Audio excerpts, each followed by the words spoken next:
I'm sad and glad to say that this is the last panel,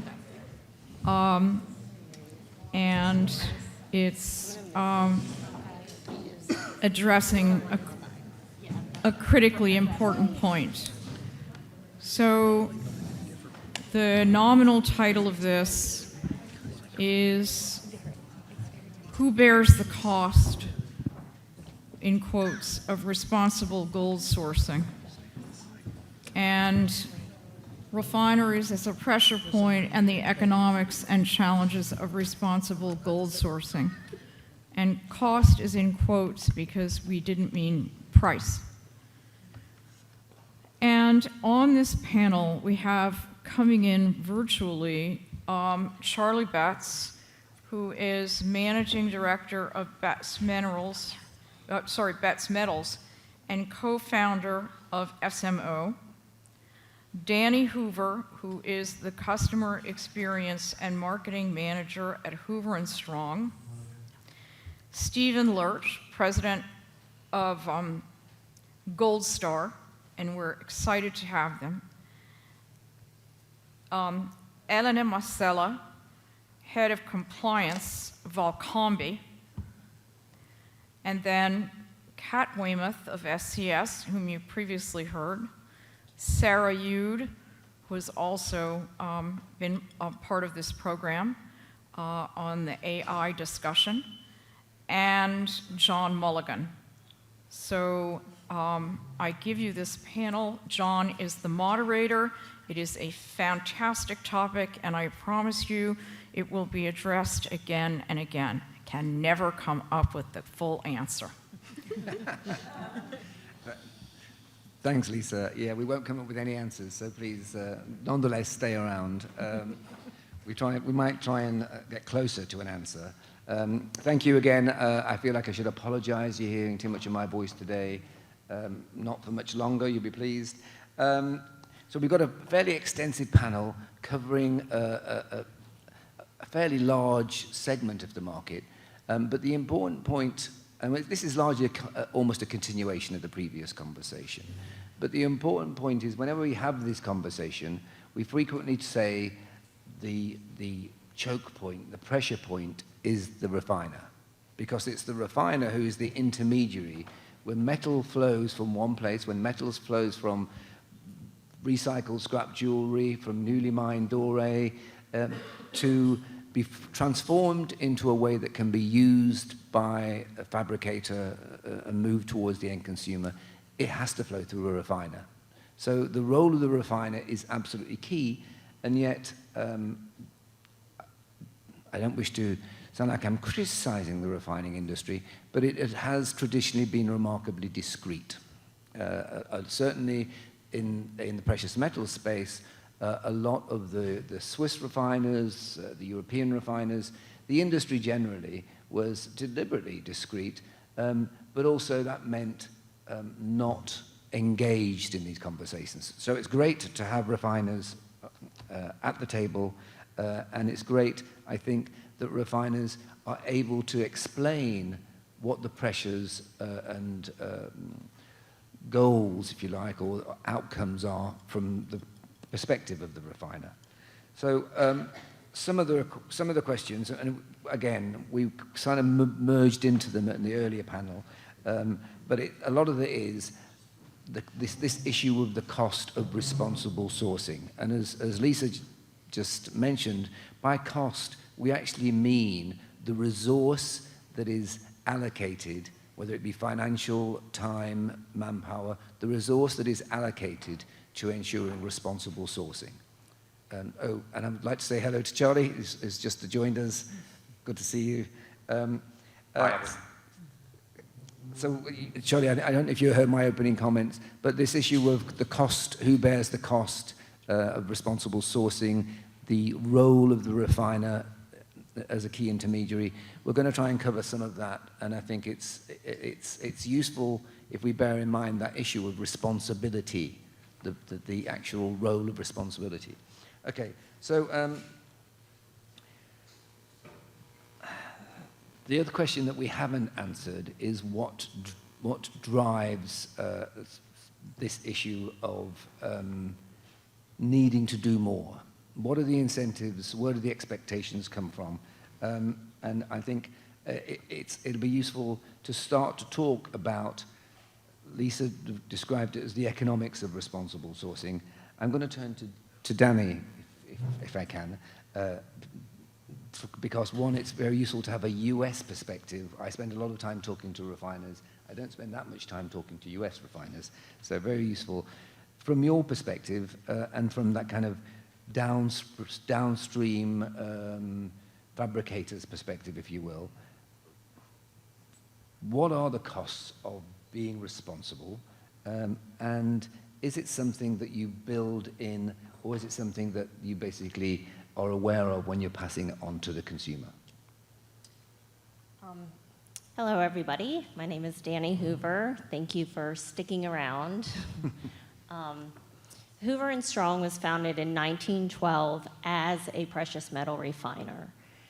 Toby Pomeroy in the early 2000s challenged us to carry only recycled gold. And I put recycled in air quotes. At the time, it wasn't that controversial, but now repurposed, recycled. And we were at the time buying newly mined material and recycled material through our refining. In a short period of time, we were able to only feed our supply chain with post-consumer gold that was purchased through our refinery. So we purchased from dentists, pawn shops, and jewelers. And at this point in time, 25 years later, it is our status quo. Every mill product we sell, every findings product we sell is made from gold that was purchased through our refinery. We do a spot check, which is more of our due diligence, to make sure that it is scrap material. So if we receive an ingot or a doré bar, we don't purchase it. There is a slight cost there in terms of missed opportunity. We do need to buy gold in order to feed the rest of our factory. So there are times where we have to turn away a customer. And the metal market, this question came up in the last conversation, and I was actually surprised to hear John say that refined gold had not increased, because us personally in our microcosm had never been busier in the history of our company in our refinery. We received so much business when gold passed $5,000 that our lead times jumped tremendously. We had to find extra vaults to store material in before we could process it.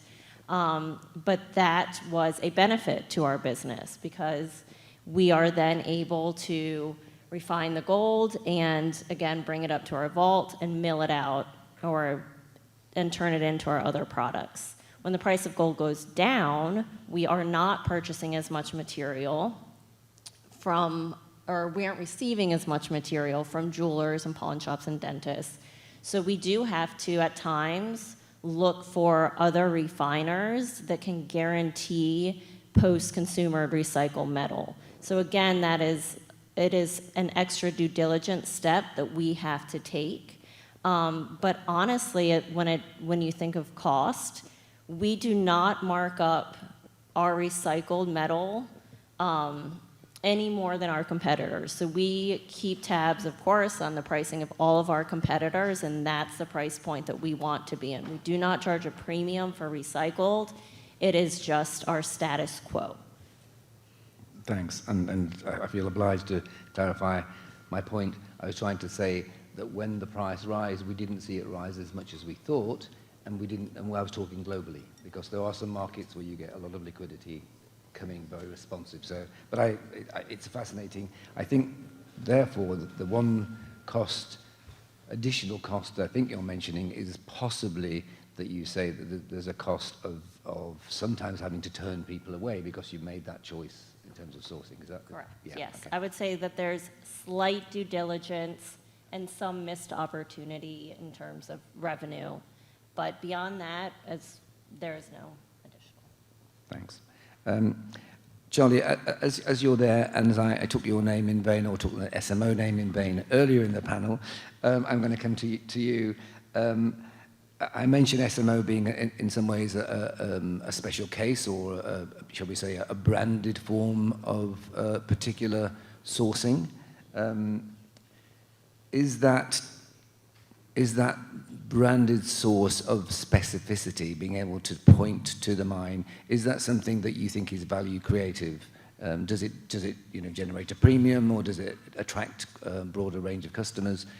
Could you just clarify the Yeah, sure. value? I think it can generate a premium, but really a very, very small premium. I think people fundamentally, they like the concept of responsible sourcing and traceability and transparency, which is what we're providing, real, robust confidence in the chain of custody. But fundamentally, I think I see this not so much as looking at it as cost, as much more investment. There is additional cost with a really robust sort of segregated supply chain, but everybody across that supply chain, by investing in that, in my mind, is actually investing in future-proofing their business and adding value to their business. And you can really demonstrate that with the mining side and all the way through to the jewelers. They're protecting their brands with that kind of investment.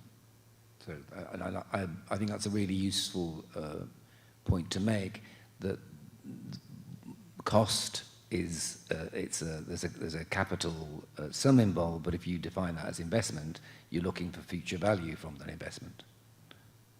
That's what I think you said, yes? Yes, absolutely. So if I give an example of one of the mines we source from, which is Bellevue Gold in Western Australia, they've put a huge amount of investment into sort of solar and wind farm and battery plant and electrification. They were the world's first net zero gold mine in 2025. And with what's going on in the Middle East, perhaps coincidentally, but they've actually seen an incredible return of investment through bringing down their diesel costs. But actually, I think they also see potentially that drives investment towards them as a business as well. Good. I think that's useful, that sense of value creation. As I said, it's a real opportunity to have several refiners at the table. So I'm going to turn to Elena and ask from the Volcambi perspective. I mentioned at the start that refiners are often seen as the kind of control point, the kind of pressure point, if you will, in the supply chain. And a really high-level question: is it fair, the amount of scrutiny and due diligence that refiners have to demonstrate for them just to do their day-to-day business?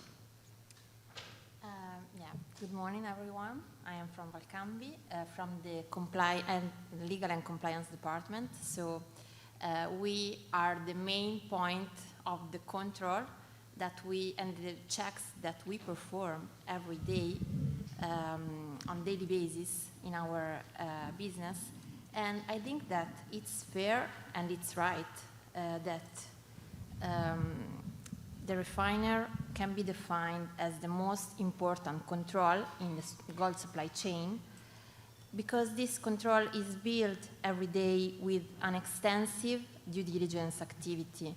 We perform a lot of activities that can be defined, to give you an idea, on three main pillars that are the KYC, so the know your customer. We have to know everything about our counterparty, to identify the counterparty, and to know everything about the ownership and the legal representatives of that counterparty.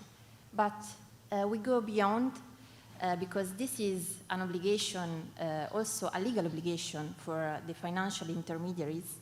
And since we are talking about a special product, a specific product, we have also the KYP part, so the know your product, that is an important part in which we don't identify only the counterparty, but also the product.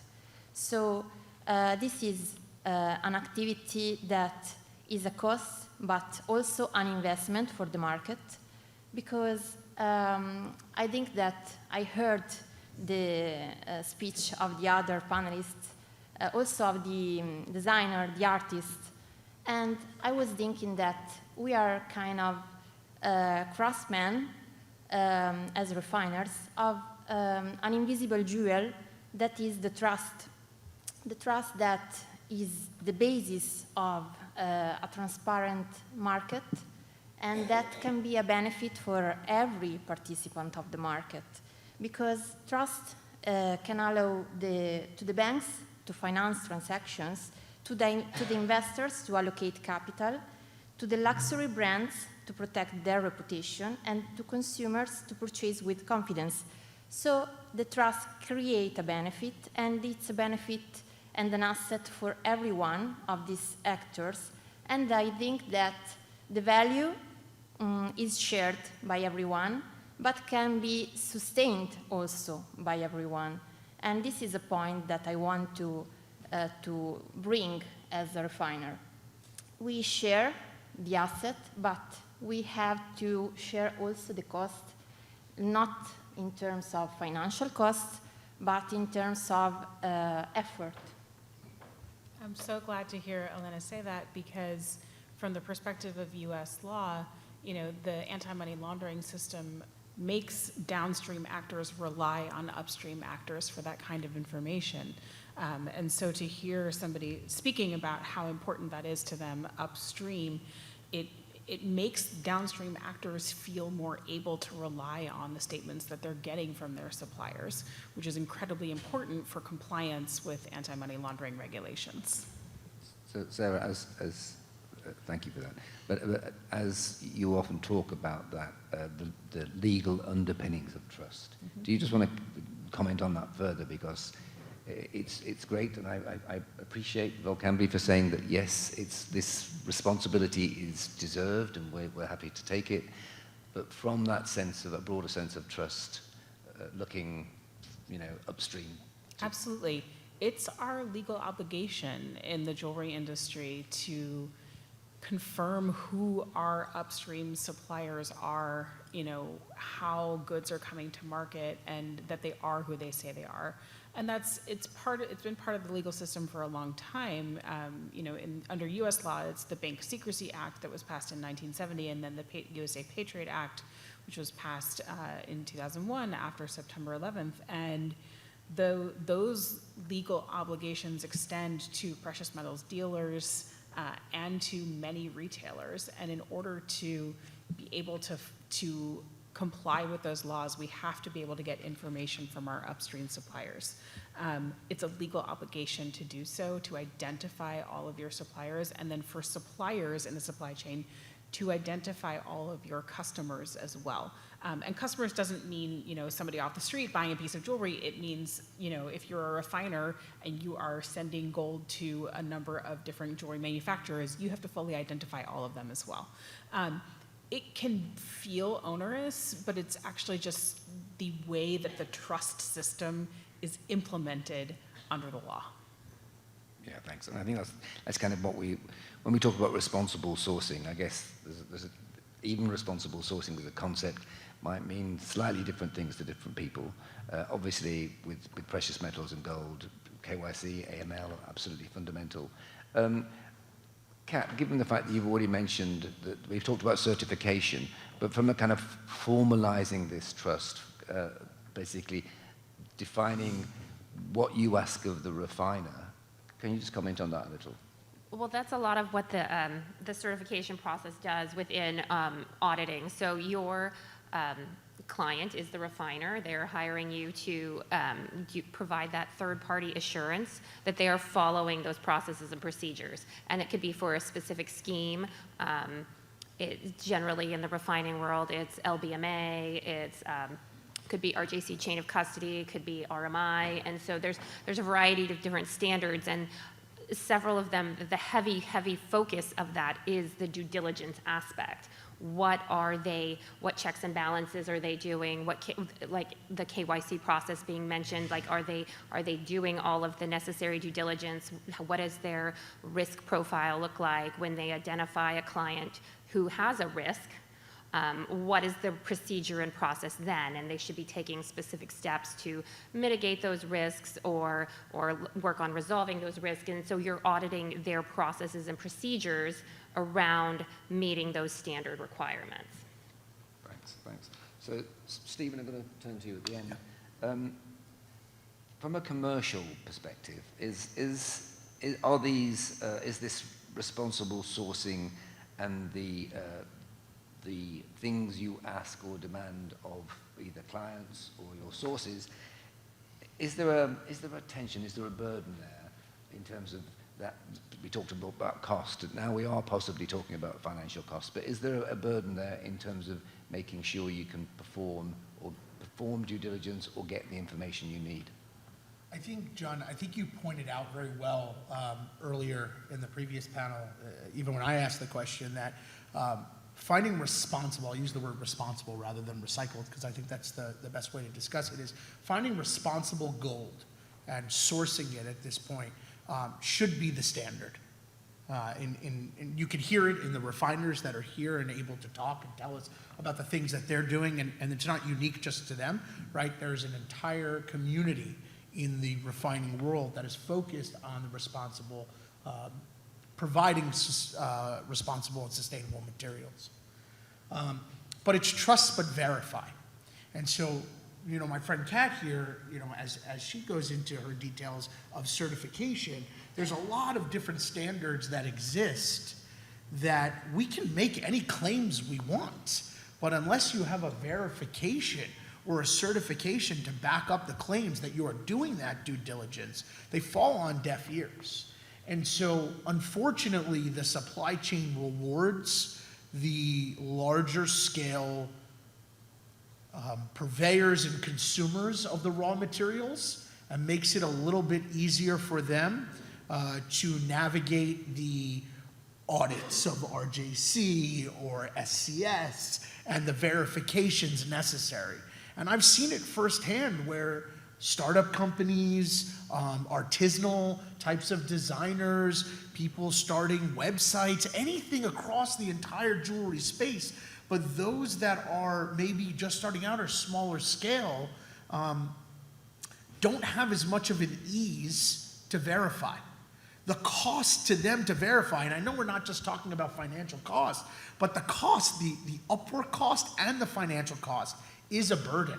And I have seen it time and time again where great companies with great messages are not able to go out there and get the verifications that they need to make themselves, part of the standard. John, can I please, jump yeah, in? please. We do see this sometimes. I will say a lot of the, or all actually, of the standards within the jewelry world are voluntary. And when times get very tough, a voluntary certification and the cost associated with maintaining that voluntary certification might not be something that a company feels that they can upkeep. And we do see that from time to time in our business. And I think another thing that I hear from clients is a term we have dubbed audit fatigue, where one particular brand or retailer wants you to be certified to this particular standard, but another brand or client wants you to be certified to another particular standard, and there is a lot of commonality and overlap within those standards, but then potentially also some differences, and then they require multiple audits. And so generally we would love to see more a harmonization within the standard community so that a lot of those things are cross-recognized and there is maybe less burden on smaller organizations or even larger organizations where essentially you feel like you're doing the same kind of repetitive process. So, yeah, and I think there's a big move towards this issue of equivalency and cross-recognition of standards, and certainly in the mining space it's a very big issue with something called the Consolidated Mining Standard Initiative, which we can talk about some other time. But I think I'm going to put my CIBGEO hat on for a second. CIBGEO has just rewritten completely its responsible sourcing guide and toolkit, and the aim there is to make it quite simple. So the idea is there's a stepwise toolkit. You can download templates. It gives you written examples of what you can fill in. It isn't the same as a certification process. It is, however, hopefully allowing SMEs and small companies to go through the steps so they know where the gaps are. So you know, just plugging my own material, but nonetheless, it's moderator's prerogative. You mentioned that this might be a burden, but nonetheless, from your business and your perspective, it's still presumably a necessary burden. It is a necessary burden in order to stay competitive in the current landscape. I asked a question earlier of the previous panel whether demand is more important for sustainable sourcing of materials amongst the consumer, or is it more important amongst the retailers? I still don't know. I think we're all still figuring that out. However, there are major national retailers that require their vendors to have certain certifications. I personally, being involved in the RJC and being a company that prides itself on its sustainable sourcing, would like to see every retailer out there demand that of their supply chain. I also represent the Plum Club, for those of you who are familiar, supply-side organization of 52 of what we consider to be some of the largest and best-in-class jewelry and watch manufacturers in the world. And we require our membership to have RJC certification. And we have lost members because of that, but we have made it our standard. The problem we face today is, as much as we market it as an advantage, there is still a very wide range of our customer base that doesn't care. Yeah. So you're talking about consumers, and you mentioned the question you asked earlier: is this consumer or demand driven? Sarah, you probably have some insights on this, because you know the consumer demand will filter through to you, presumably, in terms of questions and clarity or lack of. Absolutely, and I think that the question about whether a consumer understands this or is willing to bear the cost, because to be quite frank, this panel is who bears the cost of responsible gold. Ultimately, if we're charging different amounts of money for gold based on how it got to market, a consumer will eventually bear some of that cost. And the answer to whether they care or whether they're asking for it is it depends. And it depends on the type of consumer, it depends on their level of education, their level of exposure to the realities of ASM and large-scale gold mining. All of that is true. And I wanted to bring two examples, two retail examples of this, where first there's a smaller retailer that I know based here in the United States who a few years ago decided to transition to entirely 100% fair mined gold because she determined that that was the best option for her business. And it took a lot of work because they did have to raise their pricing to account for that. But she was able to successfully do that with her consumer base, and she had studied a lot of her consumer base.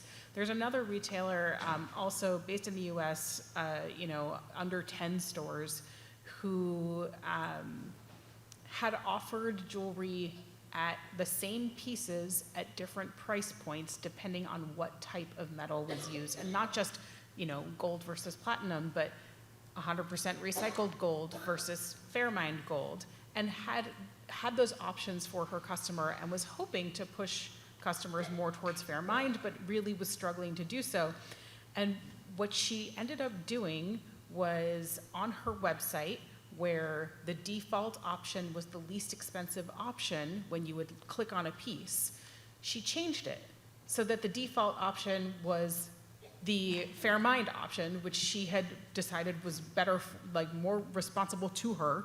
And she actually ended up converting so many more of her sales to that because she made the default fair mined. And I'm not sitting here trying to say that one is better than the other. I don't think it's necessarily true. But it's interesting to think about consumer behavior and how so much of it is really driven by what we as players in the jewelry market are able to tell them about value. Okay, thanks.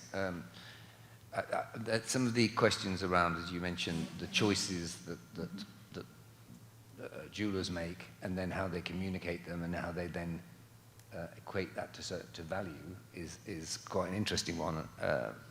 I'm going to kind of pivot, but to a related question towards Charlie, because there's a question, I guess, about the fact you've heard people use the term responsible gold, and people talk about specific sources. Fairmind was just mentioned, which imposes a premium on the buyer. You mentioned already that SMO is based upon a premise that named mine is by definition responsible and demonstrably responsible. Can you just talk about how that responsibility is demonstrated? What are the criteria you use? Yeah, so we have, multiple criteria. So effectively, single mine origin is built around 3 pillars of traceability, so full traceability through the supply chain and segregated refining being audited at an LBMA refinery. But then at the mine itself, our criteria are effectively around both transparency, so provision of ESG data that we can analyse, but also having a responsibility standard in place. And you talked about, we are not wanting to create a new requirement for a new standard. So looking at something like the RGMP's ICMM standard, I'm all for these standards converging and showing something that's like a permission to play for large-scale miners, of which lots of them are, very responsible corporate citizens already. So what SMO is then doing is we've built a benchmark of around 200 gold mines globally, and we're looking at the ESG data from those mines. So whether it's carbon per ounce of gold, whether it's amount of social spending, local and female employment, and we're trying to select best-in-class mines from which to source. So that would be our criteria within SMO. But I'm also here with my sort of BECS hat on, and SMO is just it's just one example of this. And for me, it all comes back to traceability to a source and that point about segregation, because I think you can have absolutely responsible sourcing within recycled, within of course fair trade and Fairmind and SMO. But for me, if you can't see that source, you can't hold that source to account, then I struggle with that as a concept, this kind of commingling of all the gold at the LBMA refineries. I know there's robust DD, but I think there's a real problem with that, and I think segregated refining is scalable. We've demonstrated it. We moved over $1 billion of single mine origin gold, mostly into the financial market between 2024 and 2025, at a very, very tiny premium, because once you reach an economy of scale, actually that cost of segregation at a big refinery is tiny. So I think there's a question there, because you're basically premising the fact that to be responsible and confident, you need full segmentation within refining. That can only happen if you've got a certain volume of gold, unless you're going to impose quite significant premiums. No. Yeah, obviously there are economies of scale involved. So the smaller the batch of segregated refining, and at BECS we'll do it right down to a single ring. But obviously there are costs involved in that, and the larger volume of gold. With single mine origin, we're now working in kind of 6,000 ounce batches in order to generate the economy of scale where the price differential is tiny. Yep. Okay.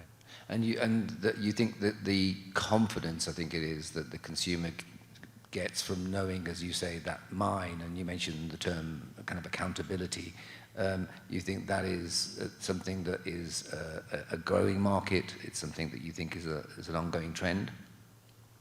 I know it's a growing market, and I think it's jewelry is an emotional purchase, and being able to tell a positive story with the provenance of your materials in that jewelry is very helpful to jewelers. And anecdotally, I'm seeing way more demand from consumers for that. And again, we're wearing a sort of fair trade and Fairmind hat, as well as a recycled hat, as well as an SMO hat. All of this, the positive stories you can tell with these provenance stories, I definitely think there's a sea change over the last 2 years from the consumer side. So and I think, sorry to carry on, please. I think that is partly because of the increasing prominence in sort of stories coming into the mainstream press and awareness that there are illicit flows of gold as the price has risen, coming from, really costly, from a sort of environmental and human perspective, sources of gold, and they are finding their way into the mainstream. So just want to clarify one of the points in case the audience don't know. You referred to the RGMPs, that's the Responsible Gold Mining Principles, so something the World Gold Council created. It's now mandatory for all our members. Those criteria that you use for your defined mines, that is also the criteria, the standard, the visible, demonstrable standard that our members use. So we can say that within mainstream supply from newly mined gold, a very substantial proportion of that is responsible. I'm not saying it's as transparent as this amount. Absolutely, and I think it's fantastic that the World Gold Council has pushed that agenda, and I think it really has made a tangible change to the way those corporate players have acted, and I think that's brilliant. And it allows us to then raise the bar higher to look for, how are we going to select our sources? How are we going to look for people who are pushing the envelope, whether it's from a social or an environmental perspective? So the flip side of that is I think it's fair to say, Danny, the choice that you make, that Hoover and Strong make for recycled only, and as you say, you're dependent on scrap supply within presumably the US market, or do you look elsewhere? We only purchase from the US market, but we also do supply fair mine gold. So it's, you can either purchase fair mined or recycled, and frankly, we've been selling recycled for 25 years, fair mine for 15, and I think that even Hoover and Strong is getting to a point where we no longer want to avoid the artisanal small-scale mines or other responsible sources, because there is a need to provide legitimate markets to those small-scale miners.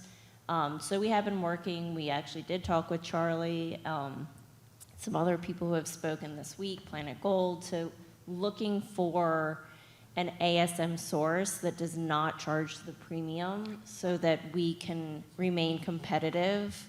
I mean, that would be the ideal. I think that Fairmine, they do great things. They need more funding. It would be great if the World Bank would fund the Fairmine premium. And then we could supply that to the jewelry industry at cost, because over the last 2 decades that we've been selling Fairmine, it hasn't really gained much traction.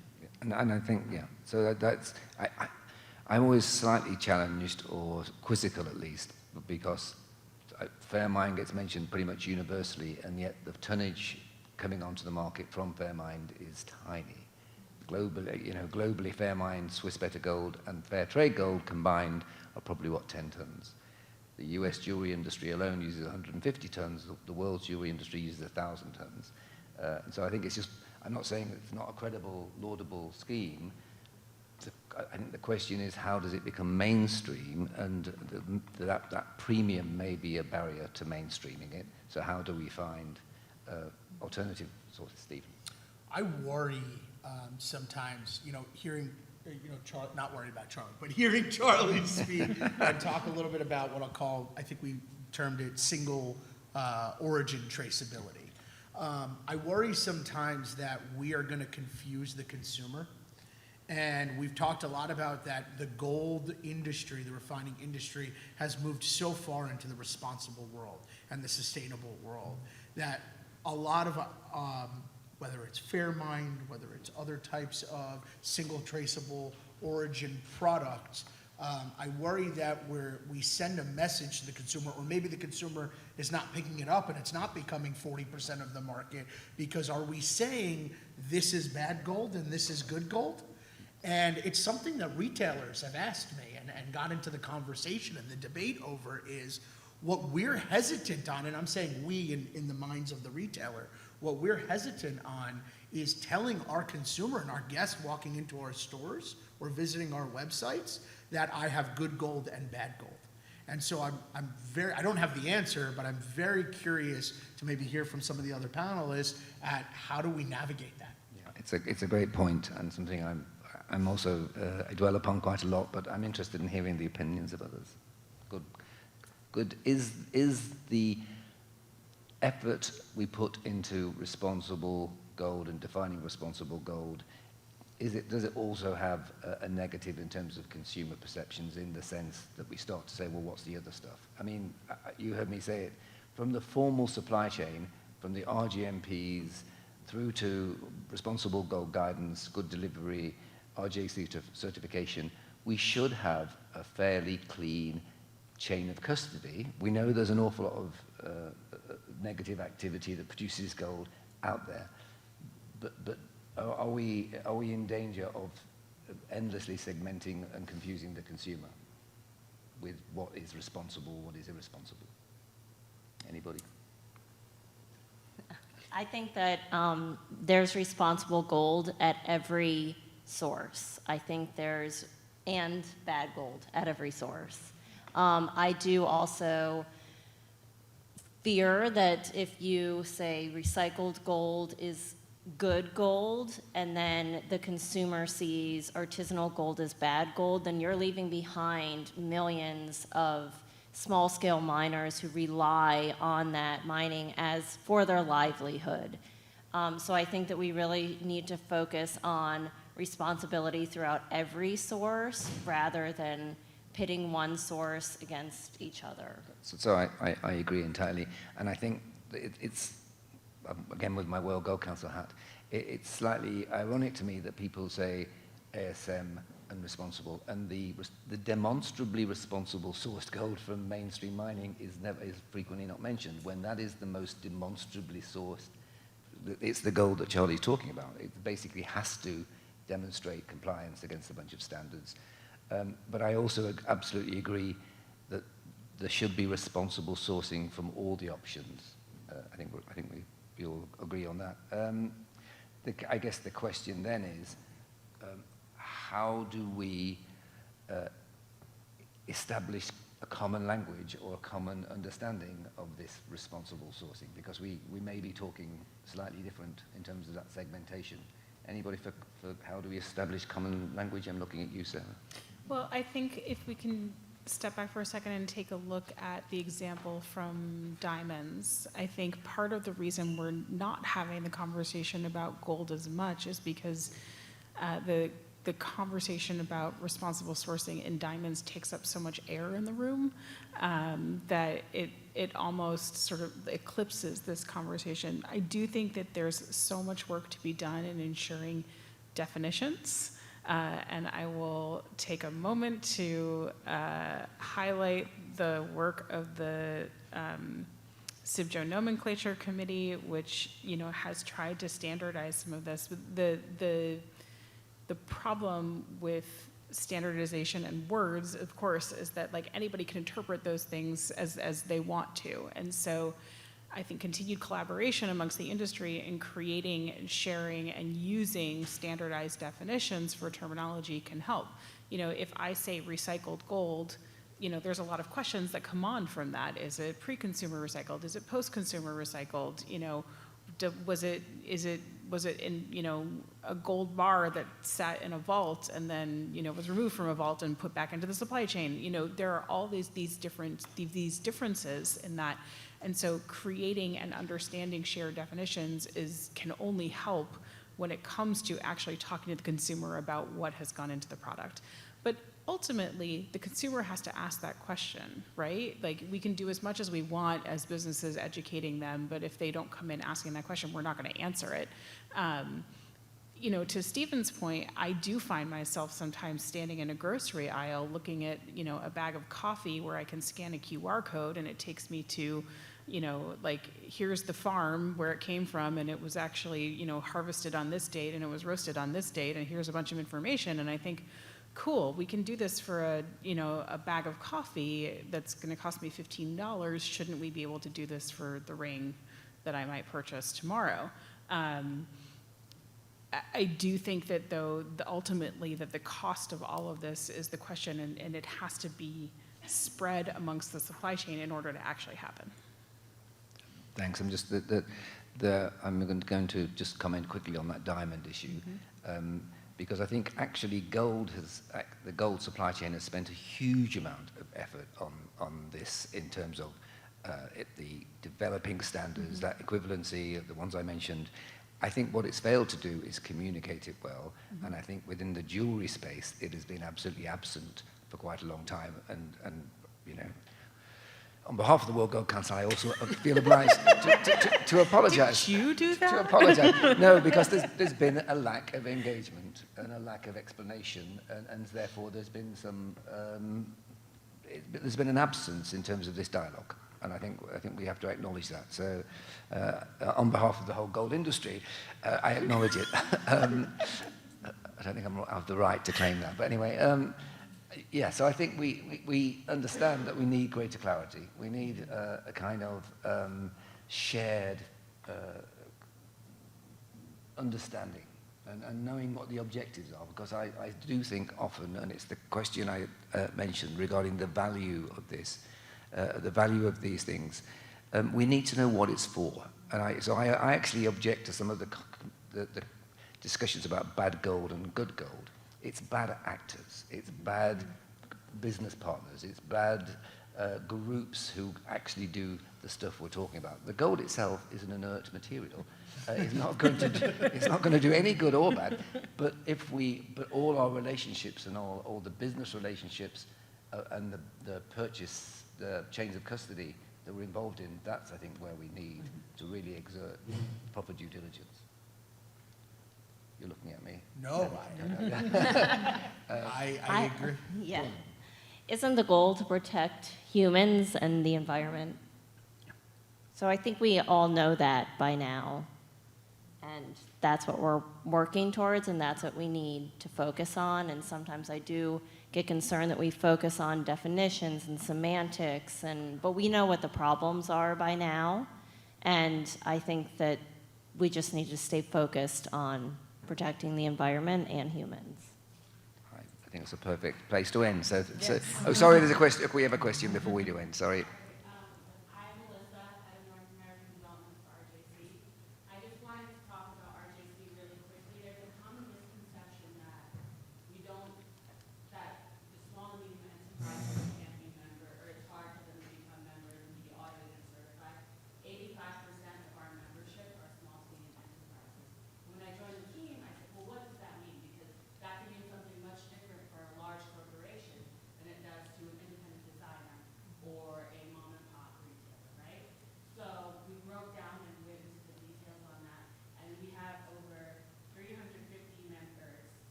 I think that's great. And as you know, the chairman and board member, my father,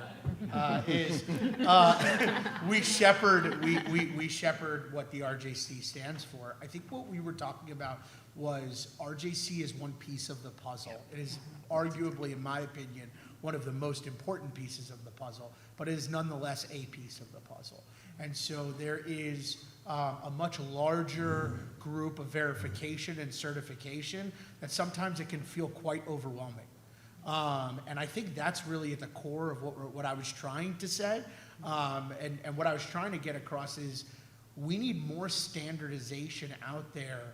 You know, as a supply organization, we're joining RJC, we're advocating for RJC, but where is the consumer seeing RJC? I know because I know we're working on this, but so I'm bringing it up.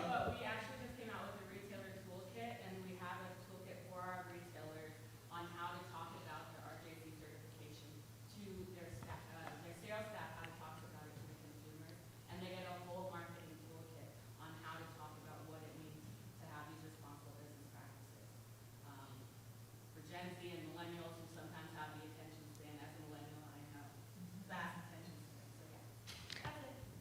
Thank you. One more question. Thank you. Just to give you a little further background, as an independent jewelry designer, 4 years ago in July, just to pragmatic, I'm not saying anything negative about Yep. anybody, and I really want to do the right thing. I was working with Dan for, I've been making jewelry with pure earth for 10 years now, with the Hoover, the Harmony Gold. But 4 years ago, I reached out to Responsible Minds, and I sent them a letter as I was trying to acquire Fairmont chain here locally, and they would not sell that to me because I have to become a Fairmont licensed brand. So, yeah, I think you're pointing out some of the weaknesses of some of the, and I agree, there's a lot of, yeah. So I'm very quickly articulating that we are trying, we do want to try, we're not here to badmouth anyone, we want to do Yep. the right thing, we just want to, make So thank you for that. And I think just to wrap this up and briefly comment on the RJC position of advocacy and leadership. I think what is needed, I think we've all established, what is needed is greater equivalency and collaboration. And so the RJC, my plea to the RJC is to reach out so we can start to articulate that equivalency when it comes to mining standards, when it comes to other standards. The RJC, I should point out, are a member of something called the Gold Principles Group. That involves ourselves, the LBMA, the Chinese, the Indian associations, and I'm hoping over time that that equivalency becomes clarified on using that platform. Sorry. Really very quickly, I'm a consultant and I have a brand in East actually knows what their brand is. And their CEO actually came to the conference yesterday, not here today. And that CEO happens to be questioning the impetus of the company at the beginning to say we want a sustainable, ethical supply chain that's carbon neutral. Okay, so when I heard this and I had to create the supply chain, it's like, okay, that's very narrow. But now we're at the stage where a new CEO is coming in. Her question to me yesterday was, what value do we as a company put on sustainability? And I said to them, I'll give you my Yeah, answer please. was, it's not so much that there is a quantifiable value, but it's expected. It's not that the customer's going to come in, because they don't. They're not going to come in and ask, are you ethical? They expect that you're ethical. But I'm questioning, is there an answer to that question? Well, I'm not necessarily want to answer it in total, please, Mike. I would say it depends on where your market is. And certainly if you ever were thinking of exporting into Europe, there's value because you basically wouldn't be able to unless you could demonstrate certain aspects of that. So I think depends on your markets. If we look at Europe and look at elsewhere, some parts of Asia now, there is the growing stringency in the demands, and that means you can view it as a market opportunity or an obligation. But sorry. I'll just share the example of Tiffany and Company for many, many years was doing a lot of this work and not talking about it. And part of the reason they weren't talking about it is because their consumer walked in the door expecting that they were already doing it. And so I think that, again, I echo John's comments. I think it really depends on your consumer market, but that they did a ton of sustainability work specifically because they knew that was the expectation of their customer. Right. I'm sorry, I think we're out of time. I think also that somebody might tell me that England scored. Unfortunately, Argentina won. See, Argentina won. Too late. I wish I hadn't made that comment. I withdraw it completely. Thank you for your time. Thank you to the panelists. That's my 10-year-old sitting right there. Too late. No, okay. Literally just Very back table.